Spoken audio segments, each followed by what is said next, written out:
నేను నా స్వజనమును, నా తండ్రి ఇంటిని, నా బంధువులని అందరినీ విడిచిపెట్టి సేవకొచ్చాను. నేను నా భర్త మా యొక్క ఉద్యోగాల్ని విడిచిపెట్టి వచ్చాము.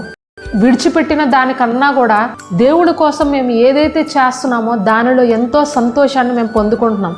ఈరోజు మా చుట్టూ ఎలాంటి బాధ లేదా, ఎలాంటి దుఃఖము లేదా అంటే ఎన్నో బాధలు, ఎన్నో పోరాటాలు సేవలో మేము అనుభవిస్తున్నాం. అయినప్పటికీ కూడా మా బాధలో, మా కష్టంలో, మా పోరాటాల్లో ప్రభువు మాతో మా పక్కనే నిలబడి ఉన్నారు.